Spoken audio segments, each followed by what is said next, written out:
नवंबर माह चल रहा है और 30 से 35 दिन की आलू की फसल किसान साथियों आप लोगों की, और यूँ कहें तो मेरी भी हो चुकी है। मेरी 40 दिन की हो चुकी है, आप लोगों की 30 या 35 दिन की हो चुकी है। ऐसे में मैं जो सबसे ज़्यादा समस्या का सामना कर रहा हूँ वो कर रहा हूँ अगैती झुलसा का। हालांकि अगैती झुलसा जो है एक नॉर्मल बीमारी होती है, लेकिन अगर इसका सही समय पर पहले से ही प्रोटेक्शन कर लिया जाए तो ये बीमारी से बचा जा सकता है। तो नमस्कार किसान साथियों, मैं हूं सोनू चौधरी और आज की वीडियो इसी टॉपिक पर आधारित है। आखिर जो है अगैती झुलसा का प्रभाव जो है धीरे धीरे बढ़ता ही जा रहा है, क्योंकि इसका कारण क्या है? क्योंकि खेतों में मिट्टी में नमी बहुत है, और जब नमी है तो ऐसे में फंगीसाइड होना यानी फंगस होना आम बात है। ऐसे में सबसे ज़्यादा जो शिकायत आती है वो आती है सिस्टेमिक फंगीसाइड की, यानी कि किस तरीके से हम इसे नियंत्रित कर सकते हैं। सबसे पहले मैंने फोकस किया था इस बार जो है आलू की फसल में जड़ गलन का। जड़ गलन एक प्रमुख समस्या है। फर्स्ट पानी के बाद में एकाएक जड़ गलन की समस्या आ चुकी थी।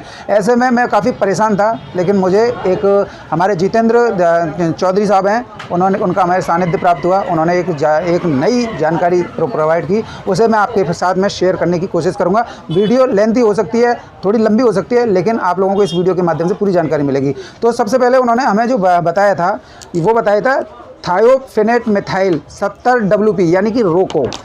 ये जो कंपनी है इसका इन्होंने हमें ये बताया था कि किस तरीके से हम जो है इसका प्रयोग कर सकते हैं। तो इसके साथ में फिर उन्होंने हमें ये दिया था कासूबी यानी कि फंगीसाइड एंटीबायोटिक, यानी कि इसके साथ में हमने इसका प्रयोग किया तो हमें जड़ गलन की समस्या से काफ़ी राहत मिली। अगर हम बात करें इसके डोज़ की, तो इनका जो डोज़ का लगाने का तरीका है किसान साथियों, वो है 250 ml प्रति एकड़ के हिसाब से। आप अपने हिसाब से कम बढ़ती कर सकते हैं, लेकिन ज़्यादा ज्ञान बनने के चक्कर में ये आपको नुकसान भी दे सकता है। जितना रिकमेंडेड है उतना ही आप लगाएं। उसके बाद में आता है हमने इसका प्रयोग किया, जड़ गलन की समस्या काफ़ी हद तक सुधर गई, यानी जड़ गलन ख़त्म ही हो गया ये मान लीजिए। अब बात आई सिस्टेमिक फंगीसाइड की, यानी कि जो ज़मीन से ही पौधे के विकास को अवरुद्ध कर रहा है। तो ऐसे में फिर दोबारा से ये परेशानी मेरे साथ में आई, आप लोगों के साथ में भी आ रही होगी। तो जो पौधे का जो जर्मिनेट यानी पहले पानी लगाने के बाद में एकाएक विकास जो रुका है उसे ही बोलते हैं सिस्टेमिक फंगीसाइड, यानी कि विकास रुकना एक फंगस की वजह से। फंगीसाइड कोई अलग नहीं होता है, ये फंगस ही होता है। इससे हम किस तरीके से निपटे जाएँ, तो देखिए ये आता है हमारा यूपीएल कंपनी का साफ, जिसे आप साफ भी बोलते हैं। इसमें होता है कार्बोडेंजाइम 12% प्लस मैनकोजेब 63%। इसका जो लगाया है, जो अगर आप लगाना चाहते हैं, और इसका जो रिजल्ट है वो काफ़ी शानदार रहा है, और इस पर भी मैंने वर्क किया है और काफ़ी अच्छा इसका रिजल्ट रहा है। अगर इसकी बात करें तो 500 ग्राम यानी आधा किलो प्रति एकड़ के हिसाब से इसकी डोज लगती है। और ये जो है सिस्टेमिक फंगीसाइड बोला जाता है। नीचे से लेकर जड़ों से लेकर पत्तियों तक ये पूर्ण रूप से पौधे को स्वस्थ करता है, यानी कि उसका जो विकास है जो अवरुद्ध हो चुका है उसे ये एक तरीके से नेचुरल तरीके से इसे आगे करता है, क्योंकि सबसे ज़्यादा अहम रोल अदा करता है विकास। तो ग्रोथ कैसी लेनी है, तो आप इसका प्रयोग कर सकते हैं प्री प्रोटेक्शन डोज के तहत। मैं ये नहीं कह रहा हूँ कि आप क्या करें, लेकिन बेस्ट है। अब बात आती है फर्स्ट स्प्रे, सेकंड स्प्रे या थर्ड स्प्रे। ये सिर्फ नॉर्मल आप लोगों को ठगने का एक कारण है, क्योंकि जब आपकी फसल स्वस्थ होगी तो आपको न तो फर्स्ट स्प्रे की ज़रूरत पड़ेगी ना ही सेकंड स्प्रे की। लेकिन शरीर है, बीमारियां तो होंगी। जब बीमारियां होंगी तो उनसे बचाव भी एक मायने रखता है। तो ऐसे में जिनका आप चुनाव करें, ज़्यादा फंगीसाइड का प्रयोग ना करें। आपके आलू के या अन्य फसल के लिए भी ये घातक हो सकता है। अब बात कर लेते हैं हम आपके एंट्राकॉल की, जिसे बोलते हैं contact plus systemic fungicide. Systemic का मतलब होता है जड़ों से लेकर पत्तियों तक का पूर्ण विकास, पौधे की अच्छी ग्रोथ मिलना।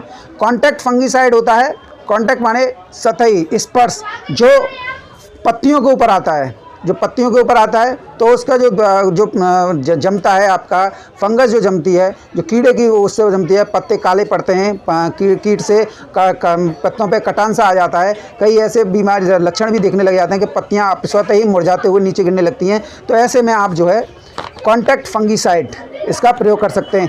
हालांकि कंपनियां जो हैं अलग अलग तरीके के उतारती रहती हैं, जैसे कि आपने ये देखा है M45, इसे आप वर्षों से प्रयोग कर रहे हैं।